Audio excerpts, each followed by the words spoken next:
महोदय, सम्माननीय संचालक जी और यहाँ पर विराजमान सर्वश्रेष्ठ ब्रह्म जिज्ञासुओं के लिए मैं हाथ जोड़ करके राम राम का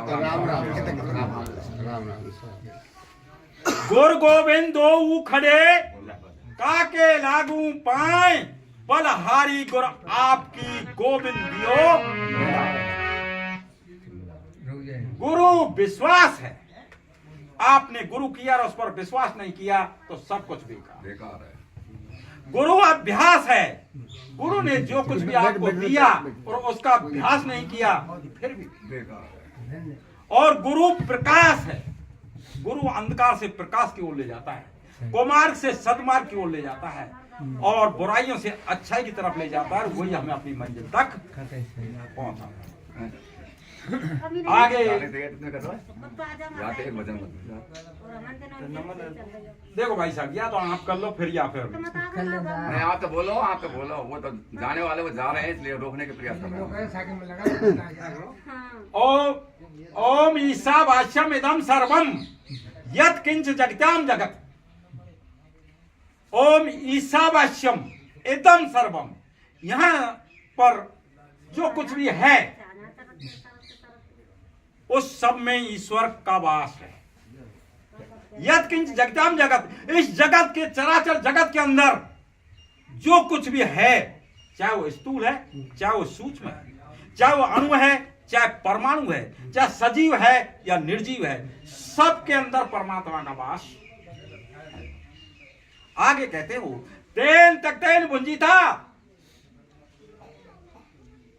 जो कुछ भी उसने रचा है उसका आप त्याग की भावना से भोग करो। मां गृदा, धन किसी के धन की लालच मत करो। कस्य सिद्धनम, भला ये धन किसका है।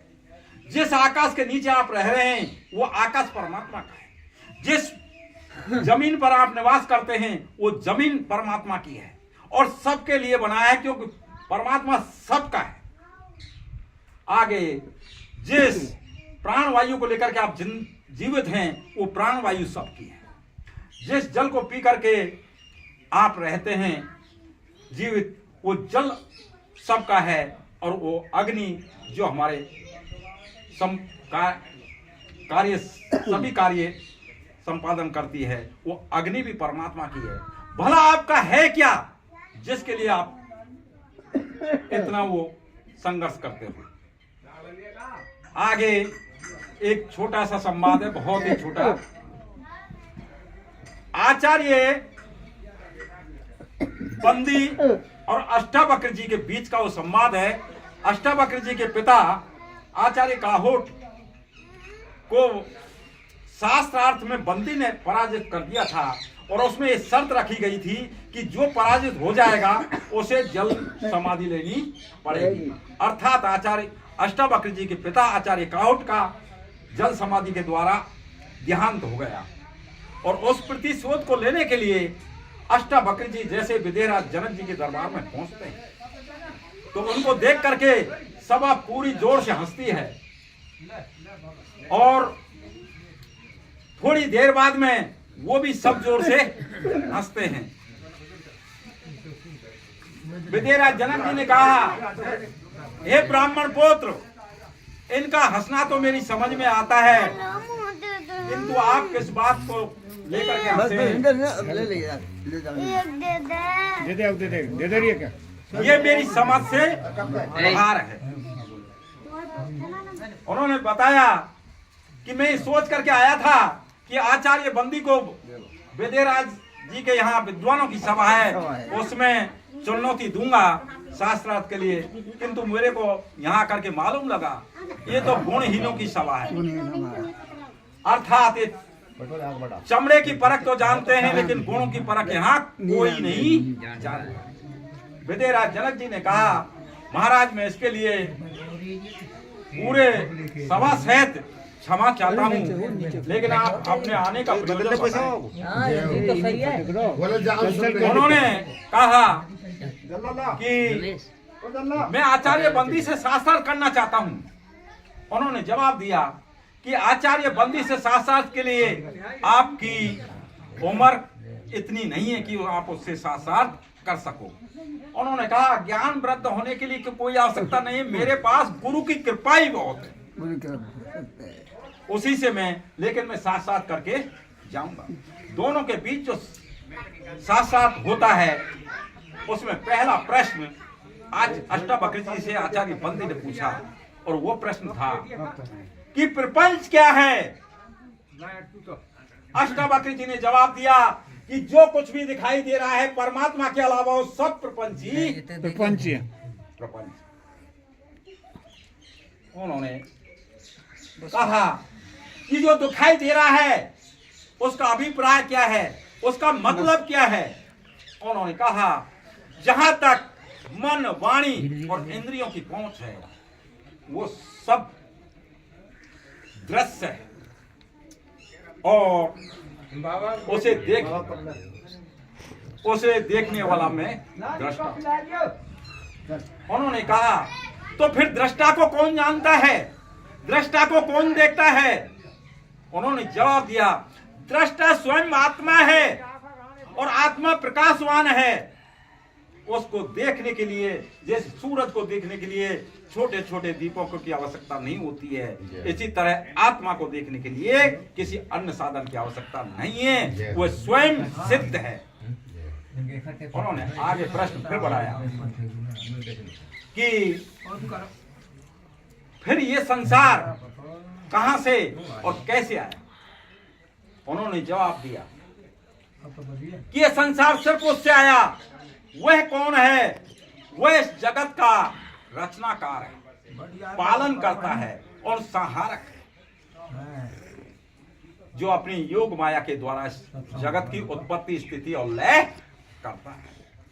उन्होंने कहा तो फिर वो परमात्मा इस जगत की उत्पत्ति, स्थिति और लय कैसे करता है।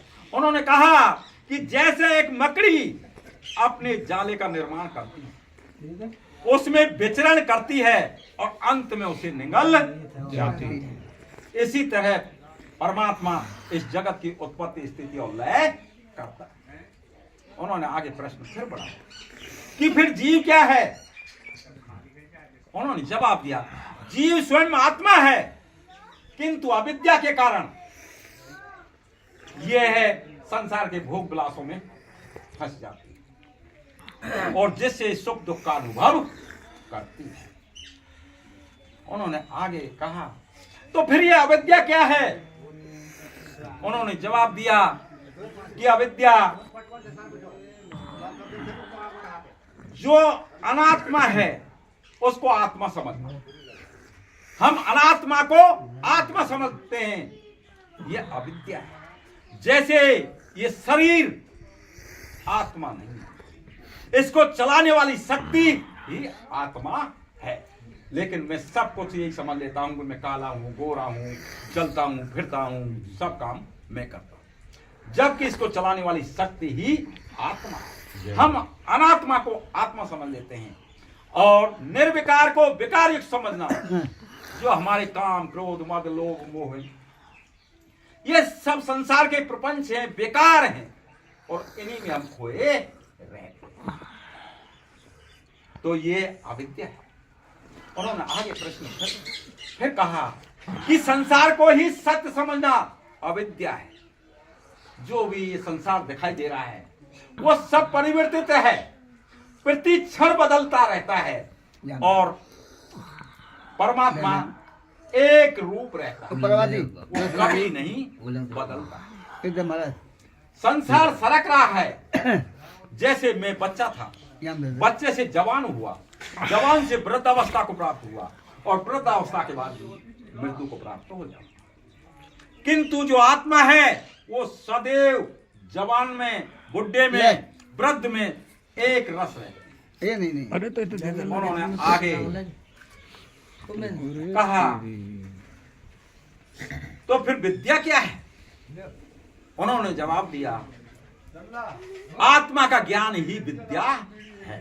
सह विद्या या विमुक्ते, विद्या वह है जो हमें दुखों से, पीड़ाओं से, बंधनों से छुटकारा दिलाती है।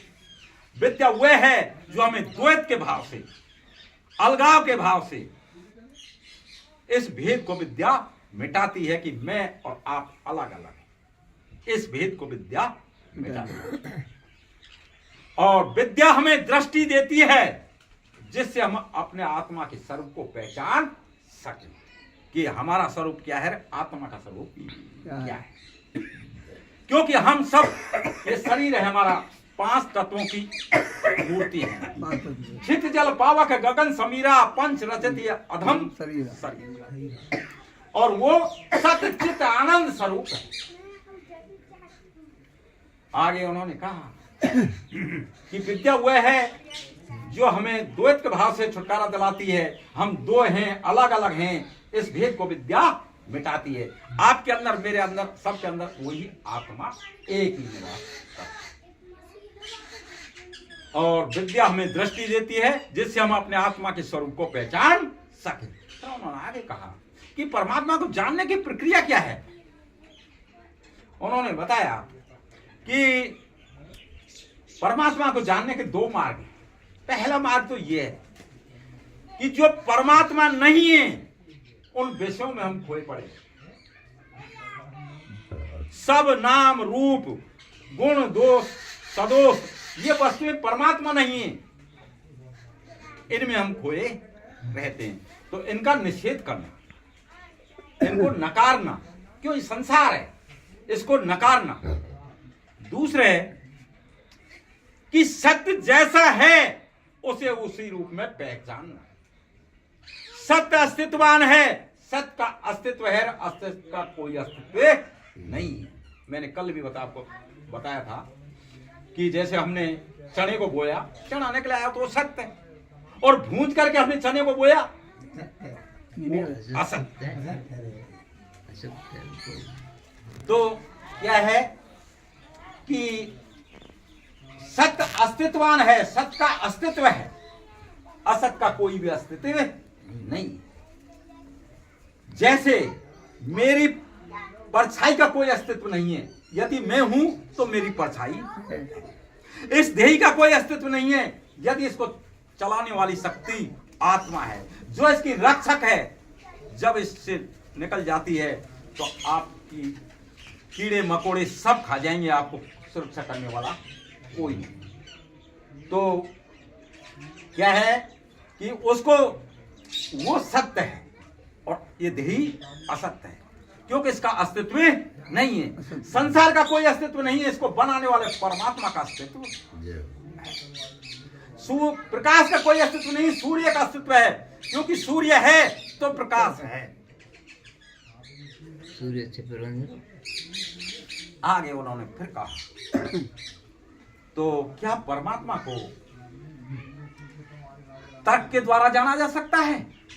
नहीं, तर्क एकमात्र सहायक हो सकता है, लेकिन तर्क के द्वारा नहीं जाना। उन्होंने आगे प्रश्न फिर बढ़ाया, क्या परमात्मा को ज्ञान के द्वारा जाना जा सकता है? नहीं, ज्ञान एक सहायक है, लेकिन पूरी तरह वो भी। क्या परमात्मा को भक्ति के द्वारा जाना जा सकता है? नहीं, वो भी एक सहायक ही है। इस तरह से हमारे हिंदू शास्त्रों में देखते हैं हम 3 ही मार्ग लिखे। कर्मयोग, आप कर्मी के द्वारा परमात्मा से मिल सकते हैं। भक्ति योग, भक्ति के द्वारा भी आप परमात्मा मिल सकते हैं। और ज्ञान योग, ज्ञान के द्वारा भी आप परमात्मा से मिल सकते हैं। बस अब शांत।